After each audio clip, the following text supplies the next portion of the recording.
నమస్కరించుట ఆ పరమ లక్ష్యములకు నమస్కరించుటయే అనుచున్నది. ఆ జ్ఞానం చేత పొందినటువంటి ఆ మహానుభావుడు ఎవరైనా వాళ్ళ లక్ష్యానికి నమస్కరిస్తూ అంటే ఆ పరమాత్మ స్వరూపానికే నమస్కరించినట్టయింది అని చెప్తున్నాడు. హైందవ వేదాంతములో లక్ష్యమునకు ఎంత ప్రాముఖ్యము కలదో దానిని చేర్చు మార్గమునకు కూడా అంతయే ప్రాధాన్యం. లక్ష్యం ఏది లాస్ట్కు మనం పొందదగింది? మానవ జన్మ ఎత్తిన తర్వాత మానవ జన్మ వృధా చేసుకోకూడదు.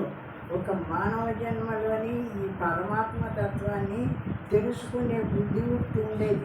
ఇంకా పశువులు ఎంత గొప్పవైనా ఏనుగైనా కూడా దానికి పరమాత్మ తత్వాన్ని తెలుసుకునే యోగ్యత లేదు.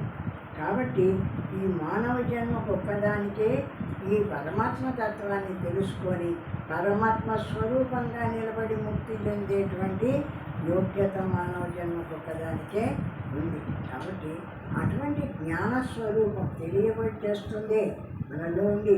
ఇది పరమాత్మ స్వరూపం. ఎవరు తెలుసుకుంటున్నాడు? అదే నాట్యం ప్రబుద్ధతే.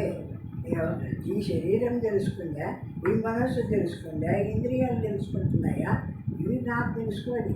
దీంట్లో ఏ జ్ఞానస్వరూపం ప్రకాశిస్తుందో ఆ జ్ఞానమే తన జ్ఞానాన్ని తానే తెలుసుకుంటుంది. ఆ జ్ఞానస్వరూపమైన ఏ బ్రహ్మ ఉందో మనలో, ఇప్పుడు మనంలో ఆ బ్రహ్మం మనకు తెలియబడుతుందంటే ఈ శరీరేంద్రియాలకు తెలియబడింది కాదు, జ్ఞానానికే తెలియబడినటువంటి విషయం. జ్ఞానమే జ్ఞానం తెలుసుకుంటుంది. అటువంటి ముక్త స్థితి ఈ పరమాత్మ స్థితి. ఇది వరకు అధ్యాయానికి వచ్చిన కదా, వివేకవంతమైన బుద్ధే నీకు గురువు. దాంట్లో పంచదశలో లాస్ట్లో తన బుద్ధివృత్తిని గురించి ఎంతగా పొగుడుతాడని పంచదశలో అంటే ఇంత గొప్ప జ్ఞానాన్ని నాకు కలగజేసినావు కదా అని తనలో ఉండేటువంటి బుద్ధివృత్తికే ఎంత నమస్కారం చేస్తూ పొగుడుతాడు. అంటే ఆ జ్ఞానమే లేకపోతే మనము ఈ పరమాత్మ తత్వాన్ని తెలుసుకోలేము కదా. అటువంటి జ్ఞానస్వరూపమైన పరమాత్మలో ప్రకాశిస్తున్నాం కదా అని ఆ జ్ఞానాన్ని బోధించిన గురువులకు, ఆ జ్ఞానస్వరూపమైన శాస్త్రానికి మొత్తానికి నమస్కారం చేస్తాడు. 7 శ్లోకాలు ఉన్నాయి పంచదశి లాస్ట్లో. సద్గురు చేసే హోదా ఎంతో గొప్పదైంది. అది అందుకోవడానికి కూడా మన బుద్ధివృత్తిని సహకరిస్తేనే కదా నమ్మకం. తన బుద్ధివృత్తికి కూడా నమస్కారం చేస్తాడు. ఇంతటి స్థితి నాకు అందుకొని తెలుపుతున్నావు కదా అని బుద్ధివృత్తికి కూడా నమస్కారం చేస్తాడు పంచదశి. సాధ్యము ఎంత పవిత్రమో సాధన కూడా అంతే పవిత్రము గలదు. అది మనం తెలుసుకునేటువంటి ఆ బ్రహ్మత్వము ఎంత పవిత్రమైందో ఆ బ్రహ్మత్వాన్ని తెలుసుకునేటువంటి సాధన కూడా అంత పవిత్రమైంది అంటారు. కావున శ్రీ గౌడపాదులు జ్ఞాన మార్గమునకు ప్రత్యేకముగా నమస్కరించుట యుక్తముగాను ఉదాత్తముగాను ఉన్నది. అంటే ఆ జ్ఞాన మార్గానికే నమస్కారం చేస్తున్నాడు. ఇటువంటిది కదా నాలో ఉండేటువంటి ఆ బ్రహ్మత్వాన్ని తెలియజేసి నాకు ఇది కదా నా పరమాత్మ తత్వం అని తెలియజేసిన ఆ జ్ఞానానికే నమస్కారము అంటాడు. ఈ అస్పర్శ యోగము అందరికీ సుఖమును హితమును కూడా కలిగించుచున్నదని గౌడపాదులు చెబుతున్నారు.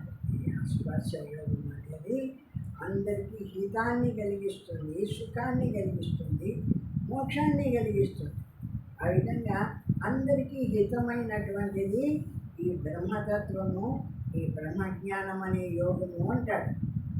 ఆత్మజ్ఞానమునకు మరియు అనేక మార్గములు ఉన్నవి, కానీ అచట అవి ఆ ప్రత్యేక వ్యక్తికే అనుగ్రహ రూపమవుతున్నవి, కానీ ఇతరులకు హితకరముగా ఉండజాలకున్నవి.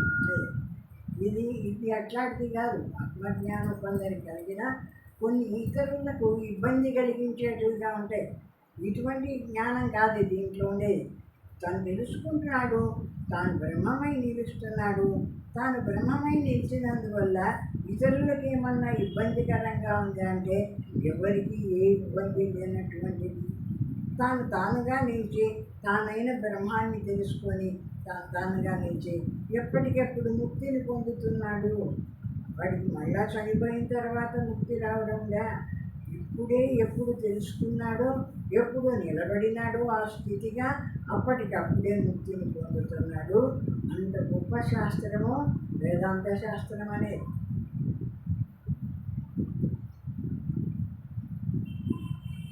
ఇట్లుండుటకు అంటే ఇతరులకు హితకరముగా ఉండజాలకున్నారు. ఇట్లుండుటకు కారణము ఆ మార్గములలో చాలా వరకు బాహ్య ఆడంబరము కలిగి ఉండుటయే అవుతున్నది. అట్లా పరమాత్మను వాస్తవంగా పొందినటువంటి వాడైతే వాడు ఇతరులకు ఏ ఇబ్బంది లేకుండా ఉంటుంటాడు. తన స్థితిని తాను తెలుసుకొని అట్లా లేకుండా బయటికి వచ్చి ఆడంబరంగా చేసి చేసేటువంటి వాడి వల్ల ఇతరులకు ఇబ్బంది కలుగుతూ ఉంటుంది. అటువంటి వాళ్ళు కొందరు ఉన్నారు. ఆ పరమాత్మ స్థితి అనేది తన జ్ఞానస్వరూపము, తన అంతరాత్మ స్వరూపం కాబట్టి తాను అనుభవిస్తూ ఉండాలి. కానీ దానివల్ల ఇతరులను ఇబ్బంది పెట్టేట్టుగా ఉండదు. కొందరు దీన్ని ఆసరా తీసుకొని ఇతరులను ఇబ్బంది పెట్టే వాళ్ళు కూడా ఉన్నారు. అటువంటి వాళ్ళు కూడా ఉంటున్నారు. అంటే ఈ శాస్త్రాన్ని అట్లా పట్టించుతారు. భక్తి మార్గంలో పూజా విధానము, మంత్రజపము, భగవత్ సంకీర్తన మొదలైన కర్మకాండకు సంబంధించిన విధానములు చాలా కలవు. ఇవన్నీ సంశయాలు అయిన ఇరుగు పొరుగు వారికి కూడా అసౌకర్యం కలిగించుకుంటుంది. భక్తి మార్గంలో భజనలు చేయడం, పూజలు చేయడం అవి ఎన్నో ఉన్నాయి. అది వాటితో బయట పక్కన వాళ్ళు కొంత ఇబ్బంది పడే విషయాలు ఉన్నాయి.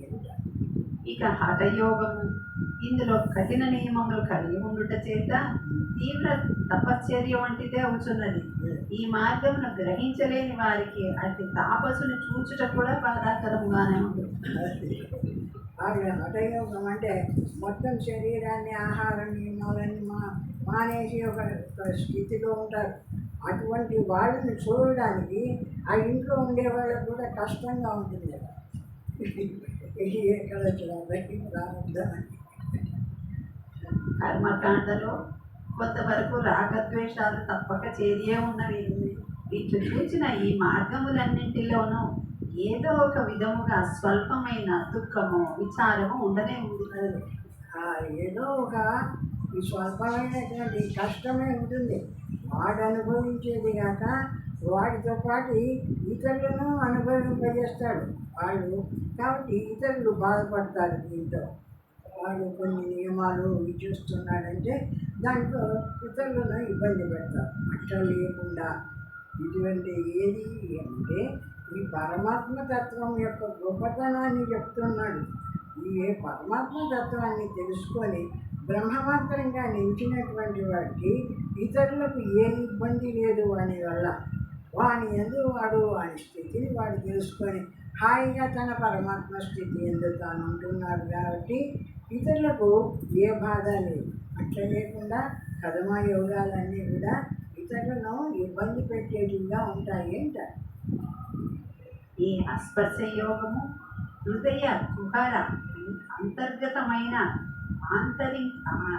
ఆంతరిక అభివృద్ధి అవుట చేత ఏమనేది అంటే ఎవరికి బయట శరీరంతో కూడా ఎవరికి ఇబ్బందిగా లోపలికి పోతాడు. ఈ ధ్యానం చేసేటువంటి వాడు హృదయంలోకి దిగుతాడు.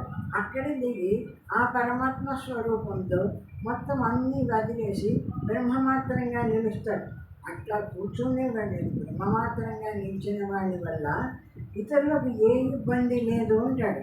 వాడు బయట ఉండి ఇది చేయాలి, అది చేయాలంటే ఏదైనా ఇబ్బంది ఉంటుంది. అట్లా లేదు. వీడు అంతర్ముఖమై హృదయంలోకి దిగి నిరాకారాన్ని పొంది బ్రహ్మత్వంలో నిలిచిపోతాడు. కాబట్టి ఎవరికి ఏ ఇబ్బంది లేదు. వీడు అనుభవించేటువంటి బ్రహ్మత్వంతోనూ అంటాడు. అది ఇతరులకు ఎంత మాత్రమూ బాధాకరము కాదు. మరియు అది ఆ ప్రత్యేక వ్యక్తికి హితమును చేకూర్చున్నదిగానే ఉండదు. వాడు ఎవడు అనుభవిస్తున్నాడో, ఎవరు ఆ ధ్యానం చేస్తున్నాడో వానికి ఆ అనుభవం కలిగించి వానికి ముక్తిని కలిగిస్తుంది. కాబట్టి వాడి వరకు వానికే ప్రకాశిస్తుంది, కానీ ఇతరులను ఇబ్బంది పెట్టేట్టుగా ఉండదు ఈ బ్రహ్మత్వము అనేది అంటారు. ఆత్మ పరిపూర్ణత నందు ఈ మార్గం యొక్క ప్రయోగ విధానము నెమ్మదిగాను సావధానముగా హృదయ వికాసముతో ప్రారంభించుతుంది. ఎట్లా ఉండవాలంటే తొందరపడి కాదు, అడగడానికి ఆగి దీని కాదు, ఎంత ప్రశాంతంగా నిలబడవాలా, మనస్సు నిరాకారం అయిపోవాలా, వాక్కు నిశ్శబ్దం అయిపోవాలా, ఆ విధంగా అన్నీ లోపలికి పోయి అంత విడిచి ఎంతో ప్రశాంతత పొందిన తర్వాత ఆ బ్రహ్మత్వం వస్తుంది, ఆ అనుభవము ఏర్పడుతుంది. ఆ అనుభవం చేసేటువంటి వాడు. కానీ అస్పర్శ యోగంలో అంటే అడ్డుదారులు ఏమీ లేవు. అది ఒకే ఒక రాజమార్గం. అడ్డదారులు ఏమీ లేవు స్పర్శ యోగంలో. దేన్ని అంటే ఏదనుకో ఊరుకు ఉండడానికి, మనం నిశ్శబ్దంగా ఊరుకు ఉండడానికి ఏం కష్టం ఉంది? దేంతో పని ఉంది? ఏ పని లేదు. నేను అనేటువంటిది ఏదైనా శబ్దం చేస్తే శబ్దరూపమైన మనస్సు ఏర్పడి, ఆ మనస్సులో ఒక ప్రపంచం ఏర్పడి, ఆ ప్రపంచాన్ని నువ్వు చూస్తూ ఉంటే దాని యొక్క సుఖ దుఃఖాలు నీకు అనుభవింపబడి ఇవన్నీ జరుగుతాయి. కానీ ఏది అనుకోకుండా నిశ్శబ్దంగా ఏ దాన్ని అంటుకోకుండా, అస్పర్శ యోగం అన్నాడు కదా. స్పర్శ అంటే అంటుకో, అస్పర్శ అంటే దేన్ని అంటుకోవడం, నీవు లేకుండానే పోతుంది ఏదంటే. ఇప్పుడు దీనివల్ల ఇతరులకు ఏ ఇబ్బంది ఉండదు. వాడు అఖండమైనటువంటి అనంత స్థితిని పొందుతున్నాడు. అటువంటి జ్ఞాని. అది చాలా దగ్గర మార్గము కూడా అవుతున్నది. సులభమైంది దగ్గర మార్గము. అన్ని యోగాల కంటే సులభమైంది ఏది అంటే ఈ బ్రహ్మజ్ఞానం అనేది ఒకటే సులభం. ఇంకా కదమాటివన్నీ కూడా శరీరానికి కొన్ని, మనసుకు కొన్ని, వాకుతో కొన్ని, ఆహార నియమాలు ఎన్నో ఉంటాయి. ఏది లేకుండా కేవలం శుద్ధంగా బ్రహ్మమే నుంచి బ్రహ్మత్వాన్ని పొంది మోక్షాన్ని పొందేటువంటి మార్గము ఈ అస్పర్శ యోగం ఒకటి. బాణము వలె ఈ అస్పర్శ యోగము చిన్నగా పోయి లక్ష్యమునే చేరుచున్నది. కాబట్టి ఈ అస్పర్శ యోగం ఏం చేస్తుంది? బయటికి వచ్చినాయి మన ఇంద్రియాల్లోంచి బయటకు వచ్చింది ఈ జ్ఞానస్వరూపం. ఆ బయటకు వచ్చి ప్రపంచ విషయాన్నంతా చూస్తుంది. ఈ ప్రపంచాన్నంతా చూసి ప్రపంచ విషయాన్ని ఇంద్రియాల్లో బయటికి తెస్తే, ఇంద్రియాల్లో నుంచి మనసు ఆ ఆకారం పొందితే, ఆ ఆకారం పొందితే దాన్ని మళ్ళా మన నాది నేను అనే దాంట్లో సుఖ దుఃఖాలు అనుభవిస్తే ఇట్లా ఇబ్బంది పడుతూ ఉంటుంది సామాన్యమైనటువంటి మనిషి యొక్క మనస్సు.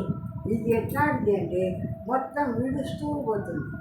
ఏదిగా దేహంలో, మనస్సులో, ఇంద్రియాల్లో మొత్తం ఒక్కొక్క దాన్ని వదిలేసి నిరాకారంగా పోయి నిశ్శబ్దంగా ఏది అనకుండా నిలబడిన స్థితిలోకి పోయి చేరుతుంది. అట్లా చేరినప్పుడు వాడు శుద్ధమైన బ్రహ్మమై నిలుస్తూ ఉన్నాడు, అనుభవించేటువంటి వాడు. ఆ స్థితిలో ఉన్నవాడు ఇతరులకు ఏ బాధకరమైనటువంటి విషయం కాకుండా ఉంటున్నాడు. ఆ బ్రహ్మత్వాన్ని తెలుసుకున్నటువంటి వాడు. వివేక బుద్ధి, నిష్కాపట్యము, ఆత్మార్పణము, అనుపాధేయములు తన వద్ద ఉన్నంత వరకు సాధకుడు ఈ మార్గములో నిరాటంకముగా సాగిపోవచ్చునే ఉంటుంది. వివేక బుద్ధి, నిష్కాపట్యం, వివేచన, దేహ మామన సాబుద్ధ్య ఇంద్రియాల వీటన్నింటి వివేచన చేసి ఇవన్నీ నాచే చూడబడుతున్నాయి. నా దేహం చూడబడుతుంది, నా మనస్సు, నా ఇంద్రియాలు మొత్తం నా చేత చూడబడుతుంది. ఈ చూడబడేది వదిలేస్తున్నాడు, చూసే జ్ఞానం మాత్రంగా నిలుస్తుంది. ఆ వివేకం, అటువంటి వివేక బుద్ధి కలిగినటువంటి వాడు సర్వాన్ని వదిలేసి శుద్ధ జ్ఞానాన్ని మాత్రమే పట్టుకుంటున్నాడు. ఈ చూడబడే వాటిని అన్నింటినీ వదిలేసి